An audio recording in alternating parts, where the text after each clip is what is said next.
Rachel Carson was the woman who is often considered to be the start of the modern environmental movement. She was a woman who had grown up and gone to and studied marine biology at Johns Hopkins in Baltimore.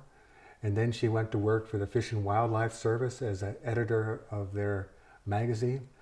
And in the process of writing for Fish and Wildlife, using her marine biology background, she wrote a couple of very, very important books, The Sea Around Us and Under the Sea Wind.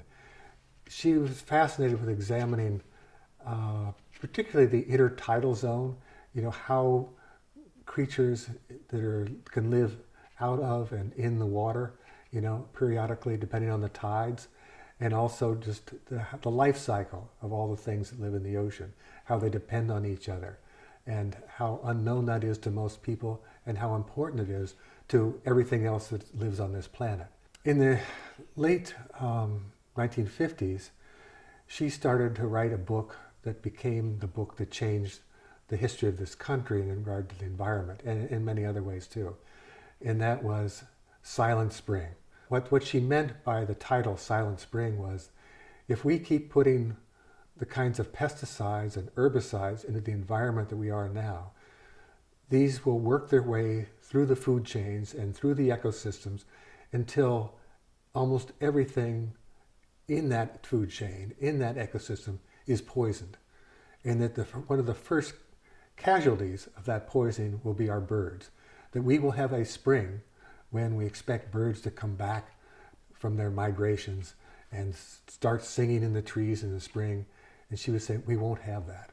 The birds will be dead. And that alarm that she wrote about in that book and that she started ringing in this country made a huge difference in the way people began to understand what it meant to take care of the environment. The Earth Day movement came from people paying attention to Silent Spring. One of the things that's so crucial about this was the way she was attacked and almost completely undermined.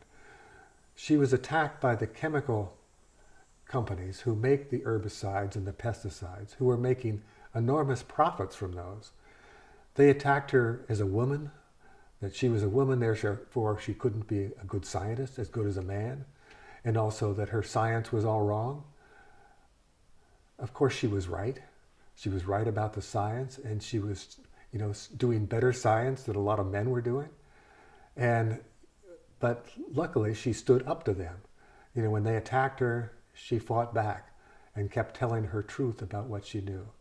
That moment of her book and the effect it had and the way it rallied people to the environmental cause, enabled the environmental movement that has been so important since the 1960s, but is still struggling for the same reasons over the same issues.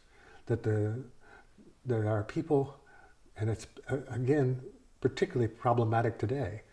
I mean, we have a government that wants to take away the regulations of the Environmental Protection Agency so that the corporations who make dangerous things and chemicals and fossil fuels and stuff can put more of it in the environment.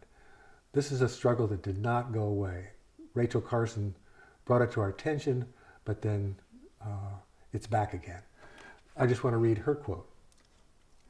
She says, "The control of nature is a phrase conceived in arrogance, born of the Neanderthal age of biology and the convenience of man."